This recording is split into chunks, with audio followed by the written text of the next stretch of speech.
With more buyers than homes and tight timelines for buyers to view the homes and submit their offers, many agents are asking sellers to perform a pre-inspection in the home before putting it on the market and make it available to serious buyers. Is there a downside for sellers to do this? Here are some thoughts we think are worth considering. First, what are the advantages of doing a seller pre-inspection? With a multiple offer situation, you can potentially have a large volume of inspectors trooping through your home and climbing all over your roof in their efforts to determine the condition of your home. This is just not good for any home.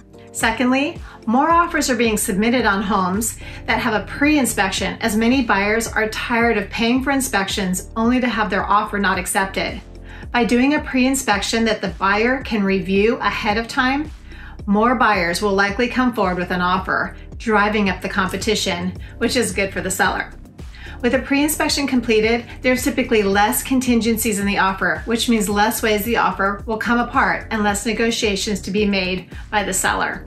Pre-inspections can minimize buyer's remorse and provide a more solid contract for the seller to move forward for their next purchase.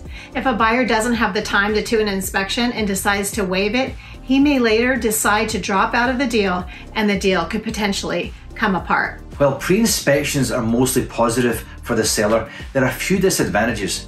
First, with a pre-inspection, the cost is on the seller instead of the buyer. Now, secondly, the seller may hold some liability when submitting the inspection.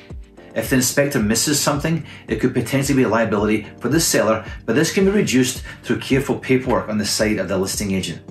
And lastly, the seller will have to disclose everything the inspector discovers, but truthfully in the end, buyers will typically come to know the condition of the home with their own inspection, should a pre-inspection not be done. Every circumstance is slightly different, but we would generally recommend getting a pre-inspection in this intense market. Naturally, buyers want to know as much as possible about the home, and when you have all the information readily available, they feel more comfortable with the purchase and will likely receive more desirable offers. If you need any more information on this or have other real estate questions, reach out. We're here to help.